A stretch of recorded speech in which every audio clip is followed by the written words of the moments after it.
नमस्कार मित्रांनो, सुस्वागतम. मुरांबा मालिकेच्या आजच्या भागामध्ये शशिकांत हा अक्षयला म्हणतो की काही झाले तरी तुला मी या घरामध्ये घेणार नाही जोपर्यंत रमा ही तुझ्यासोबत आहे तोपर्यंत.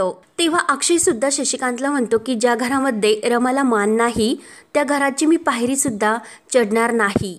तुमच्या या घरामध्ये राहण्यासाठी मला कोणताही इंटरेस्ट नाही आणि तुमच्या उपकाराखाली जगण्यात सुद्धा त्याहूनही इंटरेस्ट नाही. तेव्हा मी आणि रमा कायमच्या घरातून निघून जातोय आणि अक्षय रमाला म्हणतो की चल रमा, आणि रमाच्या हाताला धरून ते दोघे जायला निघतात. तर सीमा म्हणते की अक्षय जरा थोडंसं ऐकून घे.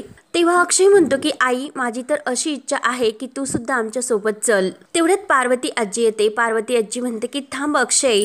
तेव्हा शशिकांत म्हणतो की आई, तू कशाला त्याला थांबवते, जाऊन दे त्याला. आणि अक्षयला म्हणतो की जा निघ, तुझ्या आईला आणि बायकोला घेऊन तुला तोंड काळे करायचे तर लगेच आत्ताच्या आत्ता चालतं हो.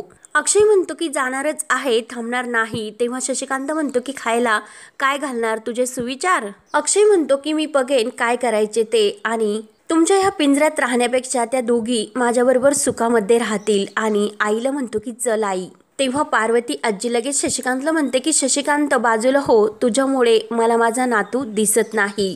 तर शशिकांतच्या पायाखालची जमीनच हादरते. तेव्हा नाईलाजाने शशिकांत बाजूला होतो. तर पार्वती आजी अक्षय समोर येते आणि अक्षयला म्हणते की अक्षय, तू पैन जिंकला त्यामुळे मानाने घरामध्ये ये. सर्वजण आश्चर्याने पार्वती आजीकडे बघू लागतात. तेव्हा अक्षय म्हणतो की ठीक आहे, तू म्हणतेस तर आम्ही परत या घरामध्ये येतो. ते ऐकून घरातील सर्वांना तर आनंद होतो, परंतु शशिकांतचा चेहरा मात्र पाहण्यासारखा होतो. तेव्हा अक्षय पार्वती आजीला म्हणतो की मी घरामध्ये येतो, पण त्या अगोदर माझं एक म्हणणं आहे. रमा आणि मी वेगवेगळे नाही. जिथे रमा असेल तेथे मी असेल. रमाचे पाऊल जेथे पडेल तेथेच मी असेल. आणि जेथे रमाचा अपमान केला जाईल तेथे मी काय, माझी सावली सुद्धा नसेल. हे तुम्हाला मान्य आहे का? तर पार्वती आजी म्हणते की ठीक आहे, मग तू येथेच थांब. तेव्हा सर्वजण धक्क्याने पार्वती आजीकडे बघू लागतात. त्यानंतर इकडे अभि आणि रेवा हे ऑफिसच्या बाहेर येतात. तर अभि रेवाला म्हणत असतो की घरच्या लोकांचा प्रॉब्लेम मला समजतच नाही. जरा वेगळ्या पद्धतीने वापरायचे असेल आणि नवीन टेक्निक वापरायला काय हरकत आहे. रिस्क घेण्यासाठी इतके का घाबरतात हे. तेव्हा रेवा म्हणते की मला सुद्धा कळत नाही त्यांना आपली पद्धत ही चुकीची का वाटते. अभि रागाने म्हणतो की आजीला अक्षयचे जे काही केले ते आवडत असते. मी काही केले तरी माझ्यावरती कायम सतत रागवत असते. आणि हे बघ, अक्षयने एका वेगळ्याच मुलीशी लग्न केले तरी सुद्धा आजीला अक्षय आवडतो. त्याचे तिला काहीच वाटत नाही. मी जर काही करायचे म्हटलो तर मी चुकीचा असतो. कायम मला विरोध करत असते.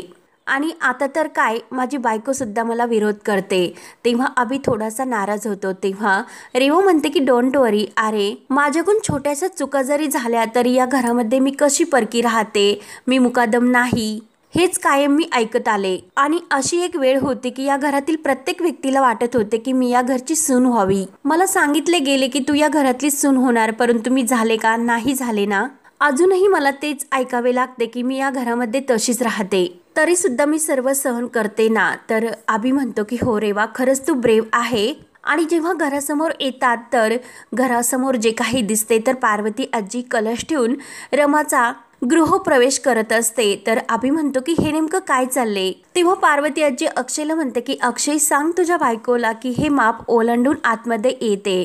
तेवढ्यात आनंद हा गुपचूप जे बँडवाजावाले असतात त्यांना फोन करून हे सर्व तेथे बोलवण्यासाठी तयार करतो. रेवा ते सर्व बघून अभिला म्हणत असते की नक्की रमाने काहीतरी गोंधळ घातला असेल आणि तिच्या चुकावर पांघरून घालण्यासाठी अक्षय तिची बाजू घेत असेल. कधी कधी ती रमा हे विसरते की ती या घरातील नोकर आहे. प्रत्येक वेळेस तिला शहाणपणा शिकवायचा असतो.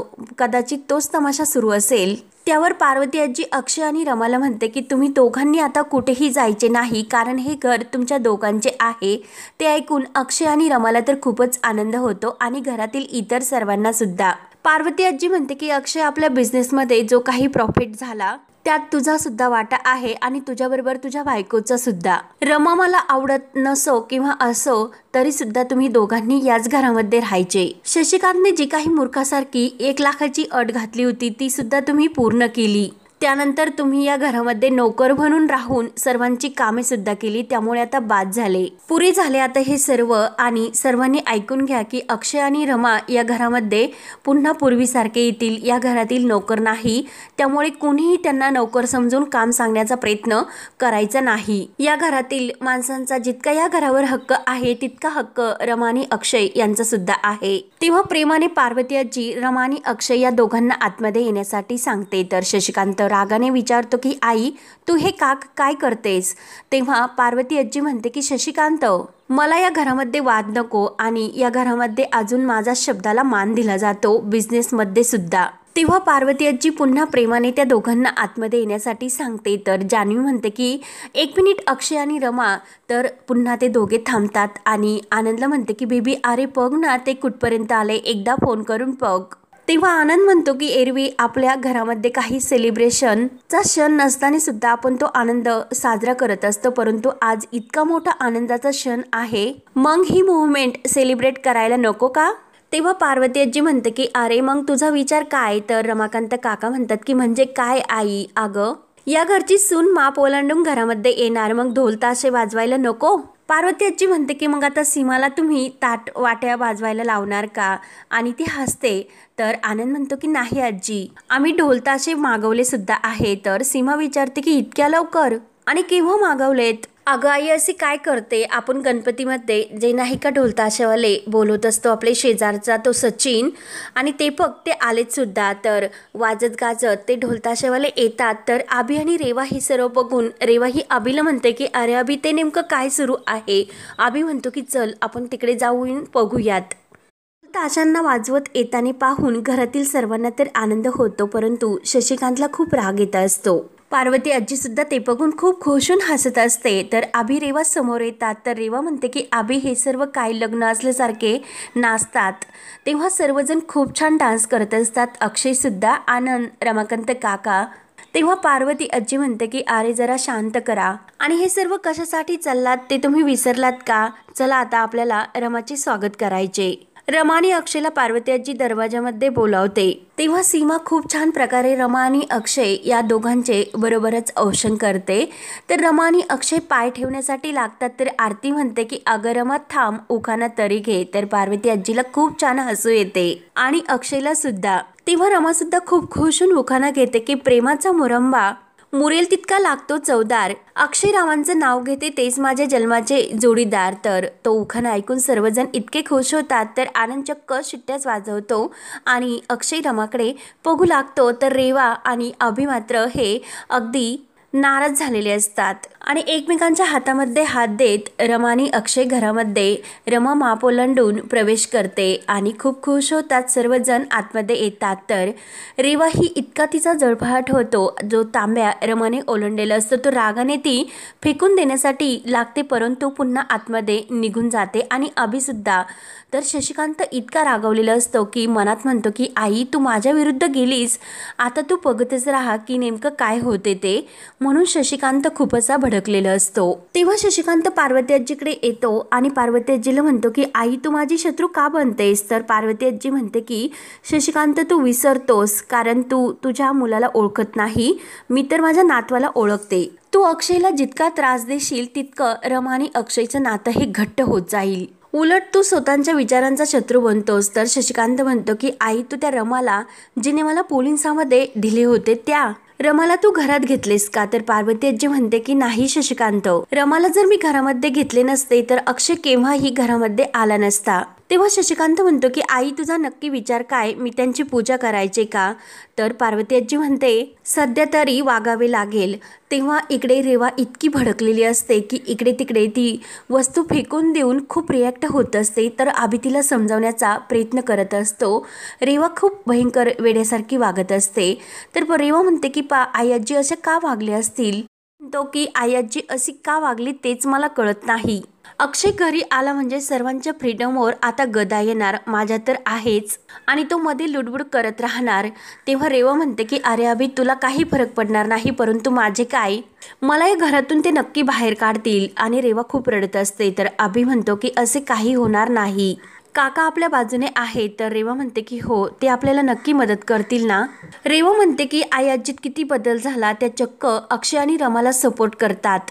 अभि म्हणतो की ती अशी का वागली तेच मला समजत नाही आणि मी तुला सांगतो की त्यांना या घरातून तुला बाहेर काढणे शक्य नाही. बाकी कोणी नाही, परंतु मी तुझ्या बाजूने उभा राहील. तेव्हा रेवा ही अभिच्या खांद्यावर डोकं ठेवून खूप रडत असते. तर अभि सुद्धा तिला प्रेमाने जवळ घेऊन समजावतो आणि शांत हो असे म्हणतो. तर इकडे पार्वती आजी शशिकांतला म्हणते की घरात पूजा घालायची, काही दिवस असेच जाऊन द्यायचे आणि सर्व शांत झाल्यानंतर आपण आपले खेळ पुन्हा सुरू करायचे. तर शशिकांत म्हणतो की आई, परंतु माझी तर हार झाली ना. तेव्हा पार्वती आजी म्हणते की शशिकांत, तुझे पत्ते कळू नये म्हणून तू चेहरा पाडून बसलास, असा काहीतरी विचार कर आणि तू योग्य संधीची वाट पाहतो. समोरच्याला असे वाटेल की तो जिंकणार, स्वतःला तू वाहक मानतो, मग त्या वाहकाचे गुण जरा अंगामध्ये निर्माण कर. वाहक शिकार करण्या अगोदर झेप घेतो, परंतु ती झेप घेण्या अगोदर तो 4 पावले मागे सुद्धा असतो. त्यानंतर इकडे सर्वांनी मिळून रमा आणि अक्षयची रूम अगदी हार्ट आकाराच्या फुग्यांनी सजवलेली असते, कारण रमा आणि अक्षय नव्याने त्या रूममध्ये प्रवेश करणार असतात. आनंद म्हणतो की आता सर्वांची तयारी योग्य करून झाली ना, मी त्यांना आतमध्ये बोलावतो. तर सर्वजण तयार होतात. तर सर्वजण टाळ्या वाजवत असतात. रमा आणि अक्षय आतमध्ये येतात. तर अक्षय खुशून रूमकडे बघत असतो. तर सीमा खुशून म्हणते की बाळा, मला नक्की माहिती होते की तू या घरामध्ये सर्व काही परत मिळवशील. आनंद म्हणतो की अक्षय, खरंच मला तुझा अभिमान वाटतो. तेव्हा रमाच्या डोळ्यामध्ये आनंदाश्रू आलेले असतात. तर सीमा म्हणते की बाळा, का रडतेस, आणि प्रेमाने तिला जवळ घेते. सर्वांना खूप आनंद होतो. तर काका म्हणतात की अक्षय, शेवटी तू आईचे मन वळवले, खरंच खूप बरे वाटले.